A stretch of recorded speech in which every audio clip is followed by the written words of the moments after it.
नमस्कार good morning. आज April 21 तारिख सोमवार। आज दिन भरी अनेक बड़ गुरुत्वपूर्ण खबर गुड़िक आसी। महिला मानक मिलिब सुभद्रा योजन 10,000 टंका शीघ्र जानतु। अन्यपटे राशन कार्ड एवं EKYC को नहीं बड़ गुरुत्वपूर्ण खबर आसी। सहित राज्य सरकार अनेक नुआ नियम योजना आसुचे। तेबे आसतु आज सकाळ आसी 20टी बड़ खबर उपर नजर पकाइबा। नंबर 1 क्रीड़ा मंत्री बड़ घोषणा। 30 जिले में खेलो इंडिया सेंटर खोलिब। राज्यर 30 जिले में खोल 30टी खेलो इंडिया सेंटर। तेबे यही सेंटर रे कोच रहिबे पूर्वतन चैंपियन खेलाड़ी। एने सूचना देइचंती क्रीड़ा मंत्री सूर्यवंशी सूरज। से आहुरी मध्य कहिचंती जे विभिन्न जिलार क्रीड़ा एवं संस्कृति को गुरुत्व दियाजिबो। प्रति सेंटर पई वार्षिक 5 लाख टंका खर्च कराजिबो। ओलंपिक खेल को प्रोत्साहन मिलिबो। यह छड़ा फुटबॉल खोखो एवं योगासन मध्य रहिबो। तेबे जेउ जिले में जेउ सब खेल अछि यह को गुरुत्व दियाजिबो। राज्य स्तरीय सर्वभारतीय स्तर रे एणिके ओडिशार सफलतार सहित खेलाड़ी चयन करा जाई पारिबो। नंबर 2 राज्य में 30 तारिख पर्यंत कालबैशाखी संभावना। कालबैशाखी प्रभाव में राज्य में स्वाभाविक ठारू अधिक वर्षा हेउची। एने सूचना देला आंचलिक पाणीपाग विभाग। 1 मार्च रु 19 एप्रिल मध्य स्वाभाविक ठारू अधिक वर्षा रेकर्ड करा जाइछि। तेबे राज्य में कालबैशाखी स्वाभाविक वर्षा 38.9 मिलीमीटर थिबा बेले 60.55 मिलीमीटर वर्षा रेकर्ड करा जाइछि, जहाँ स्वाभाविक ठारू 55% अधिक वर्षा रेकर्ड होइछि। अन्यपटे राज्य में आसंता 30 तारिख पर्यंत कालबैशाखी संभावना रहिछि। आज मध्य अनेक जिले में कालबैशाखी वर्षा सहित बिजुली घड़घड़ी हेबो। तेबे गतकाली वज्रपात रे 2 जनकर जीवन जाइछि। 2 जनक मध्य जड़े पाटनागढ़ रे युवक मृत्युवरण करथिबा बेले टिटलागढ़ रे जड़े महिला वज्रपात रे गतकाली मृत्युवरण करिसंती। गारमेंट फील्ड रे बिजनेस करिया पई चाहुछंती ताले जोड़ी हुंतु कोलकातार सबुठु बड़ मैन्युफैक्चरिंग एवं होलसेलिंग कंपनी सहित प्रकाश एंटरप्राइज। साड़ी स्टार्टिंग ही जाउची मात्र 115 टंका। नाइटी स्टार्टिंग ही जाउची मात्र 80 टंका। कुर्ती स्टार्टिंग ही जाउची मात्र 53 टंका। और छोटो पिला का आइटम बाबा सूट स्टार्टिंग ही जाउची मात्र 36 टंका। ऑल आइटम आपण गुटे छात तळे होलसेलिंग प्राइस रे पाई परिबे। स्क्रीन रे नंबर चलीसी जोगाजोग करंतु। नंबर 3 श्रीमंदिर रे लागिला दर्शन कटकणा। श्रीमंदिर रे आज 21 तारिख रे पैता लागी नीति एवं आसंता 23 तारिख रे बनक लागी नीति अनुष्ठित हेबो। तेबे ए नै दर्शन कटकणा लगा जाइछि। द्वितीय भोग मंडप ठारू ठाकुरंकर एही नीति करा जिवो। तेबे एही समय रे महाप्रभुंक दर्शन बंद रहइबो बोली कहा जाइछि। ठाकुरंकर श्रीअंग सुरक्षा पई एही नीति करा जाउथिबा नै सेवायित माने कहिसंती। आज अपराह्न 5 टारू राति 10 पर्यंत श्रीमंदिर रे दर्शन कटकणा लागिछि। नंबर 4 परिवार समस्त सदस्य मानकर EKYC जांच निहाती जरूरी। राज्य सरकारंकर निर्देश क्रमे नूतन राशन कार्ड पई आवेदन करिथिबा समस्त आवेदनकारी जांच तथा क्षेत्र तर्जमा पर योग्य हिताधिकारी मानक पई वर्तमान नूतन राशन कार्ड प्रस्तुत करा जाउछि। एही परिप्रेक्षी रे नूतन राशन कार्ड प्रस्तुति निमंते परिवार सदस्य मानकर EKYC जांच निहाती जरूरी। तेणु जिलार समस्त आवेदनकारी निज ब्लॉक किंबा पौरांचल थिबा जोगाण निरीक्षक सहित जोगाजोग करी यथाशीघ्र EKYC जांच कराई नेबाकू कुहा जाइछि। नंबर 5 रत्न भंडार भुसुड़ी पड़ी था कहले आईन मंत्री। स्नान पूर्णिमा पूर्वरु रत्न भंडार मरामती चूड़ांत स्थिति को आसीगलाणी। नीतिकांति व्याघात न करी मरामती काम चलीछि। दिन में 1.5 घंटा 2 घंटा मरामती काम चलीछि। रत्न भंडार जेमिति डैमेज होइथिला जदि मरामती होई न थांता तेबे हुए तो आशंका रत्न भंडार भुसुड़ी पड़ी थांता कहिचंती आईन मंत्री। नंबर 6 आज मुख्यमंत्री जनशुणाणी। प्रथम थर पई भुवनेश्वर बाहर जनशुणाणी करा जाउछि। आज पश्चिम ओडिशार समस्त जिला पई जनशुणाणी करा जाउछि। मुख्यमंत्री सहित आज उपस्थित रहिबे अनेक मंत्री एवं सचिव। आज संबलपुर रे प्रथम थर पई जनशुणाणी करा जाउछि। तेबे आजिर एही जनशुणाणी रे 11 मंत्री 10 जिलार जिलापाल मुख्य सचिवों समेत विभिन्न विभागर सचिव उपस्थित रहिबार कार्यक्रम रहिछि। शिविर रे 10टी जिलार जनसाधारण आसी अभियोग करिपारिबे। मुख्यमंत्री को यार समाधान मध्य कराजिबो। नंबर 7 आरंभर झुंटिलाणी आयुष्मान योजना बीएसकेवाई बदल सरकार आयुष्मान योजना आरंभ कले किंतु वैषयिक त्रुटि जोगु एबे रोगी और घरोई मेडिकल कर्तृपक्षों पई यह समस्या सृष्टि करिछि जहाकु नेई उभय असंतोष प्रकाश करिसंती।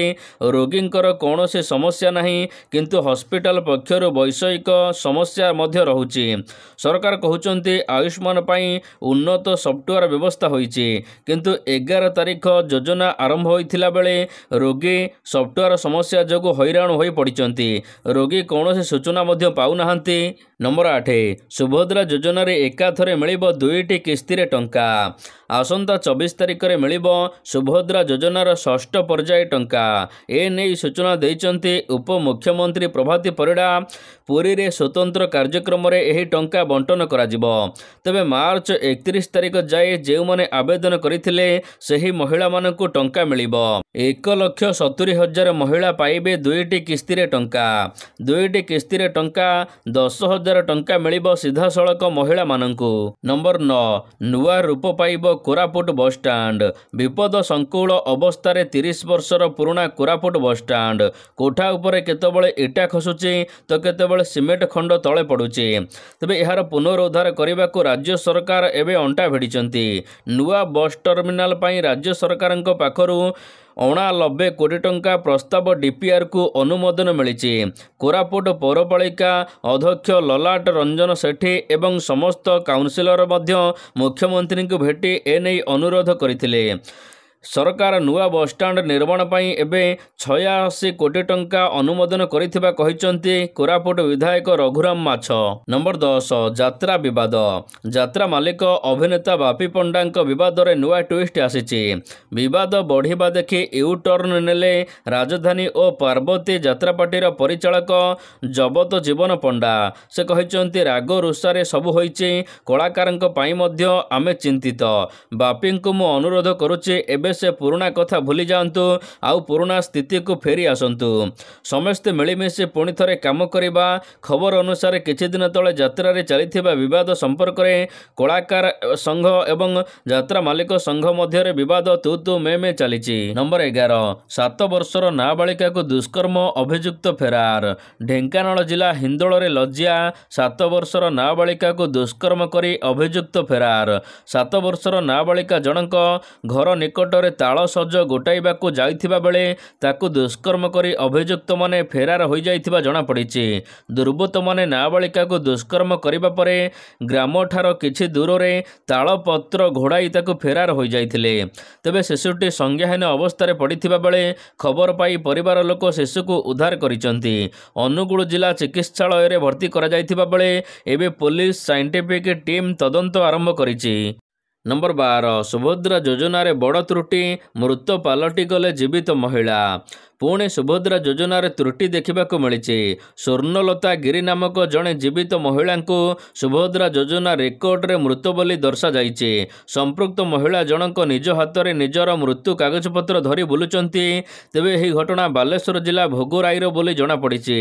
एठारे जड़े योग्य हिताधिकारी को सुभद्रा योजनार प्रथम किस्ती टंका मिलिथिला, परे द्वितीय किस्ती टंका बेलकू तांको मृत दर्शा जाइछि। नंबर 13 अर्चना को डिवोर्स देवे स्वामी जगबंधु। पुणी चर्चा रे हनी ट्राप कोइनी तथा नाग दंपति।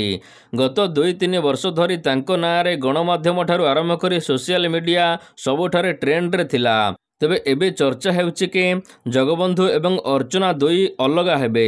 एथिपाई नागा दंपति कोर्ट रे छाड़पत्र पई आवेदन करिसंती। स्वामी जगबंधु चांद अर्चना नागंक पई कोर्ट रे छाड़पत्र आवेदन दाखल करिसंती। नंबर 13 टंकधर हेले ओफा सभापति। फुटबॉल एसोसिएशन ऑफ ओडिशार नुआ सभापति भाव में दायित्व नेले बीजेपी विधायक टंकधर त्रिपाठी। दायित्व नेबा सहित पूर्वर जो माने फुटबॉल एसोसिएशन दायित्व थिले सेमानक प्रचेष्टा को प्रशंसा करने सहित अनुभवी मानकर अनुभव को नहीं ओडिशा फुटबॉल अंतर्जातीय स्तर में पहुंचाइबाकू से प्रयास करिवे बोली कहिसंती टंकधर त्रिपाठी। नंबर 14 शिशुकन्या उद्धार 2 किन्नर गिरफ। କିନ୍ନର ବେଶରେ ଠାକୁର ମୁଣ୍ଡାରୁ 4 ବର୍ଷର ଶିଶୁକନ୍ୟା ଅପହରଣ ଘଟଣା। ମୟୂରଭଞ୍ଜରୁ ଅପହରଣ କରାଯାଇଥିବା ଶିଶୁକନ୍ୟା ଯାଜପୁରରୁ ଉଦ୍ଧାର ହୋଇଛି। 72 ଘଣ୍ଟା ମଧ୍ୟରେ ଶିଶୁକନ୍ୟା ଉଦ୍ଧାର ହୋଇଛି। ଯାଜପୁର ରୋଡ୍ ଅଞ୍ଚଳରେ କିନ୍ନରକୁ ମାଡ଼ି ବସିଲେ ଅନ୍ୟ କିନ୍ନର ସଂଘ। କିନ୍ନର ସଂଘର ସଦସ୍ୟମାନେ ଅଭିଯୁକ୍ତ ଛଦ୍ମବେଶୀ କିନ୍ନରକୁ ଧରିବା ପରେ ଯାଜପୁର ଟାଉନରେ ଜିମା ଦେଇଥିଲେ। ଅଭିଯୁକ୍ତ ଲିପୁ ନାୟକଙ୍କ ସହିତ ଅନ୍ୟ ଜଣେ ସହଯୋଗୀକୁ ଗିରଫ କରିଛି ପୋଲିସ। ନମ୍ବର 15 ଚିହ୍ନଟ ହୋଇପାରିବ ତ ଭାଗ ଚାଷୀ। ରାଜ୍ୟରେ ଭାଗ ଚାଷୀ ଚିହ୍ନଟ କରିବାକୁ ସଚିବସ୍ତରୀୟ କମିଟି ପୁନର୍ଗଠନ କରିଛନ୍ତି ସରକାର।